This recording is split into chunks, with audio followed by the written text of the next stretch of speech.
დღევანდელი აქციის მიზანი არის ძალზედ მარტივი და სწორი.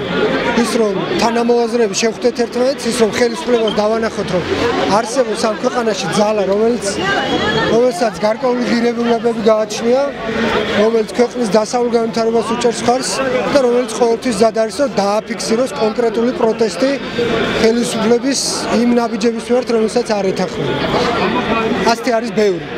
მე არ ვეთანხმებ და არ მომწონს, რომ ჯაშუშებს უშვებენ, რუსეთის ჯაშუშებს, იური შკრილნიკოვს უშვებენ და არავინ არ იცის ვინ არის ეს კაცი. ყოველ შემთხვევაში არ განმარტავთ, რომ ჩვენ კი ვიცით ვინც არის. გერუს საბუთიანი აგენტი. არ მომწონს, როდესაც ოკუპაციის კანონს უტევენ. არ მომწონს, როდესაც ქვეყნის პრემიერ-მინისტრი ამბობს ზუსტად ამ სიტყვებს, ციტირებას ვახდენ. ქართულმა ჯარებმა მანამდე დაიწყეს საომარი მოქმედებები, ვიდრე რუსები გადმოკვეთავდნენ საზღვარს და პრაქტიკულად ბრალსდებს საკუთარ ქვეყანას ომის დაწყებაში. არ მომწონს ის, რომ ის უამრავი დაპირება ტყუილზე აგებული, რომელიც უხვად გაიცა და ოქროს კოშკებს პირდებოდნენ ხალხს, პრაქტიკულად არ სრულდება.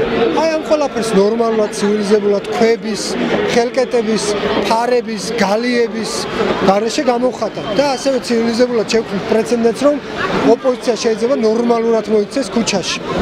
მანდატებს არ ხევდეს, ქვებს არ ისროდეს, არავის არ აგინებდეს, არსად არ ვარდებოდეს, ქვეყნის ეკონომიკას არ აჩერებდეს, თავისი გაუაზრებელი მოქმედებით და ქვეყანას არ აზიანებდეს.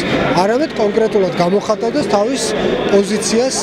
ზეწოლა, რა თქმა უნდა, იყო დაშინებები, ტრანსპორტის ბლოკირება, რაღაცა მუქარები, იქ არ წახვიდეთ, აქ არ წახვიდეთ. ამ სამსახურიდან გაშვებით დაემუქრნენ? არ ვიცი, ბევრი რამით იმუქრებოდი, მაგრამ ეს მაინც ისწავლ, ჩვენი გამოცდილებიდან მაინც ისწავლობდი. გულწრფელად ვამბობ, რომ ასეთი მეთოდები არ ჭრის. აი, დადასტურება, რომ ასეთი მეთოდები არ ჭრის.